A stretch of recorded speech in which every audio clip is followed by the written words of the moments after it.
Welcome back to paramedical study point. I am Pooja Meena और आज मैं आप लोगों के एक नया टॉपिक लेके आया हूँ जो कि बहुत ही ज़्यादा रिक्वेस्टेड वीडियो था। आज हम बात करने वाले कॉम्पैटिबिलिटी टेस्ट या जिसको क्रॉस मैचिंग बोला जाता है। सिंपली देखो, आप लोगों को पता है कि क्रॉस मैचिंग जो है बहुत ही इंपॉर्टेंट टेस्ट होता है ब्लड बैंक के हिसाब से। ठीक है, ब्लड बैंकिंग जब आप सब्जेक्ट पढ़ते हो तो उसके हिसाब से सबसे इंपॉर्टेंट एक टॉपिक होता है जो आपको समझ में आना बहुत ज़्यादा ज़रूरी होता है।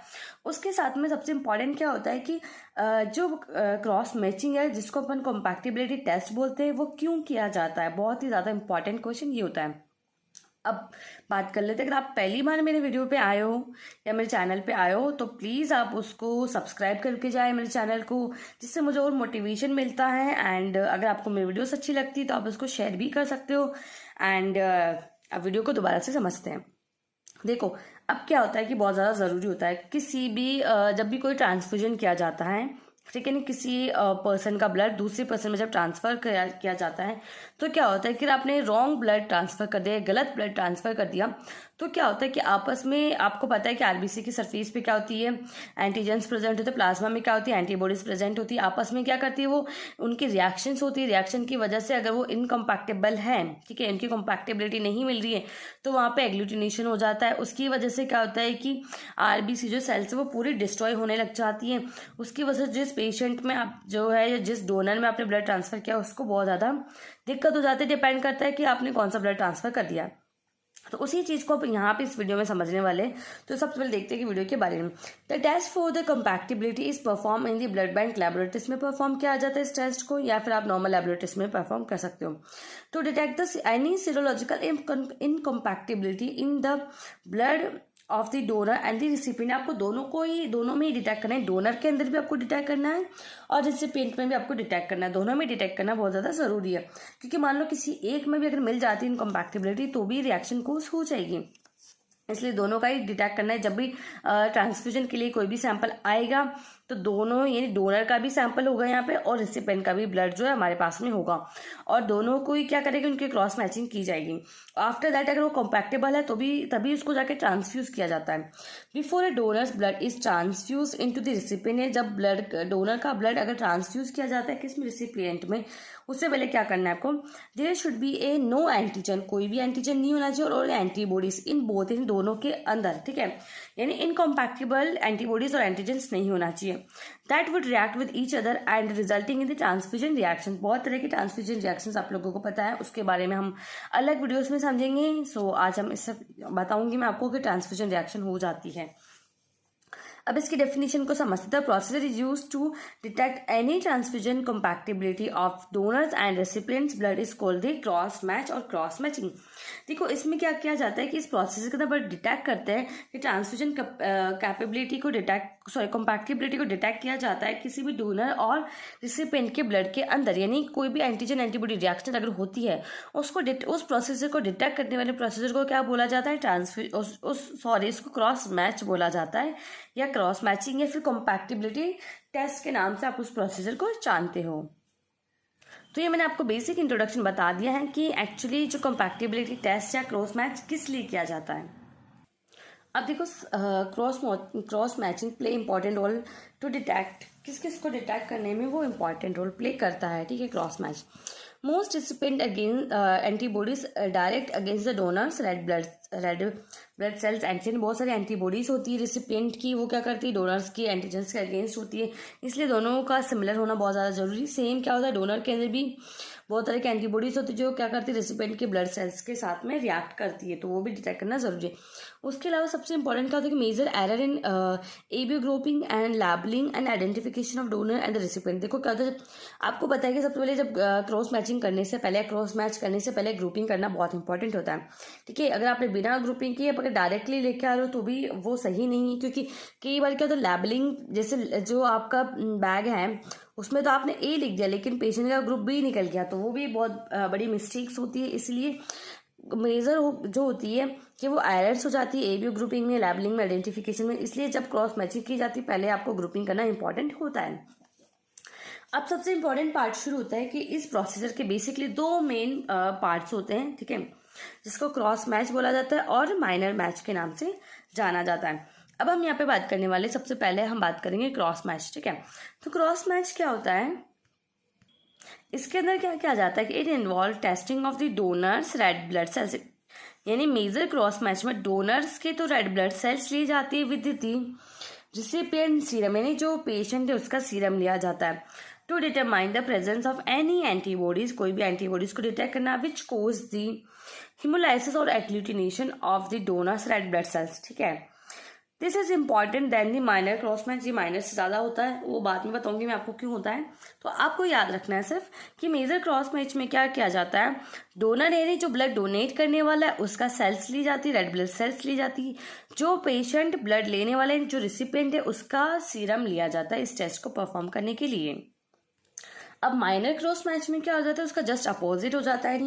It involve the testing of the donors serum, donors का सीरम ले लेंगे या प्लाज्मा ले लेंगे, लेकिन रिसिपिएंट का क्या लेंगे अपन, रेड ब्लड सेल्स लेंगे to determine the any antibodies which में कोज द हिमोलाइसिस और agglutination of recipient red blood cells. ठीक है, अब ये तो बात हो गई, मैंने आपको एक तरीके से प्रिंसिपल भी समझा दिया, ये इनका प्रिंसिपल ही है और ये इसकी डेफिनेशंस भी हैं। अब बात करते हैं टेस्ट के क्रॉस मैचेस की, कौन कौन से जो क्रॉस मैचेस के जो है अलग अलग मेथड्स होते हैं उसकी बात करते हैं।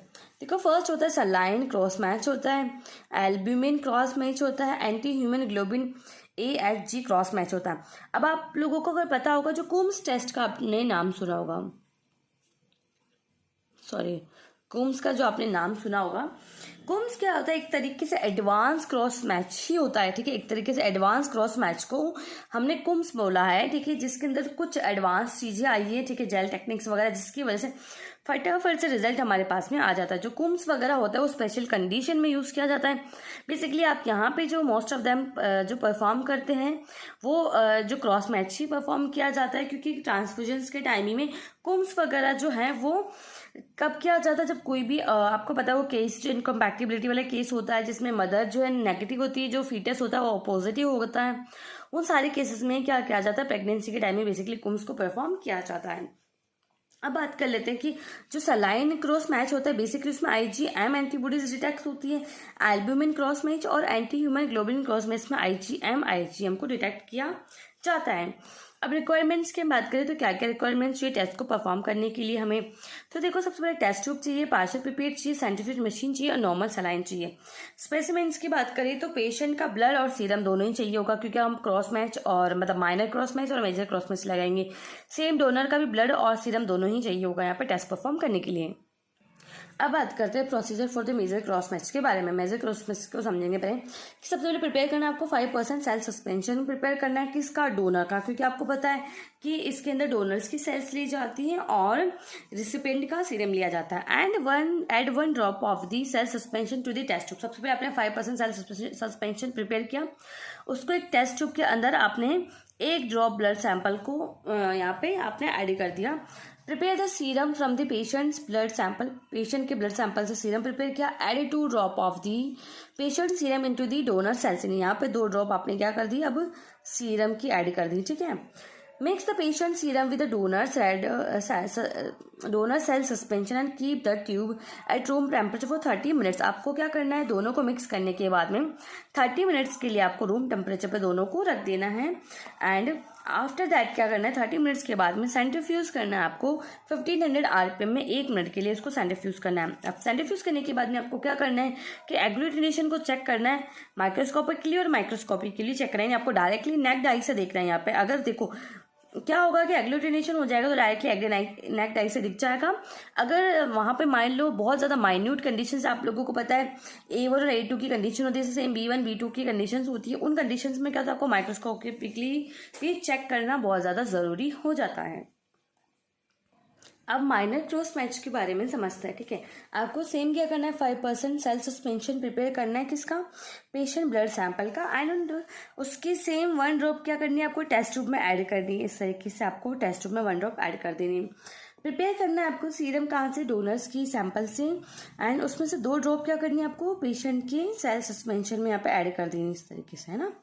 आफ्टर दैट क्या करना है, आपको मिक्स करना है patient cell suspension with donor serum and keep the tube at room temperature for 30 minutes के लिए रख देनी है। आफ्टर दैट सेंट्रीफ्यूज करना है आपको 15 RPM में 1 मिनट्स के लिए, एंड एग्जामिन करना है आपको सेम माइक्रोस्कोपिकली आपको एग्जामिनेशन करना है। ताकि कोई भी एग्लूटिनेशन की फॉर्मेशन तो नहीं, उसको चेक करने के लिए ये करना बहुत ज़्यादा ज़रूरी हो जाता है। अब थोड़ा सा समझते हैं क्या एग्लूटिनेशन है। डायग्राम पे थोड़ा ज़्यादा ध्यान मत देना, डायग्राम थोड़ा ऐसे ही बन गया है। अगर देखो, एग्लूटिनेशन का मतलब होता है कि वहाँ पे क्लम्पिंग हो जाना। यहाँ पे कोई भी एग्लूटिनेशन नहीं, नो एग्लूटिनेशन। यहाँ पे एग्लूटिनेशन हुआ है ना, यस एग्लूटिनेशन कर लेते हैं, ठीक है। अगर आरबीसी बिल्कुल आपको बहुत एज इट इज नजर आए, जैसा ब्लड सैंपल हमें मिलता है वैसा ही है, उसका मतलब कोई भी एग्लूटिनेशन यहाँ पे नहीं हुआ है, ठीक है। अगर इस तरीके से क्लम्प्स दिखने लग जाते हैं, उसका मतलब होता है एग्लूटिनेशन हो गया है और वो कम्पैक्टेबल नहीं है, उसको आपको ट्रांसफ्यूज नहीं करना है, ठीक है। यानी उस पेशेंट की सैंपल या जो भी रिसिपेंट या डोनर जो भी है उसको ट्रांसफ्यूज नहीं करना है, क्योंकि उनके बीच में रिएक्शन हो गई है, यानी एंटीजन एंटीबॉडी के बीच में रिएक्शन हो गई है, तो वो जो ट्रांसफ्यूजन के लिए वो सेफ नहीं है। अब सबसे इंपॉर्टेंट बात कर लेते हैं इंटरप्रिटेशन के बारे में, ठीक है। क्या इंटरप्रिटेशन इसका होता है? Blood show a major incompatibility should never be transfusion. अगर कोई भी इनकम्पैक्टिबिलिटी शो हो जाती है, उसको कभी भी ट्रांसफ्यूज नहीं करना है।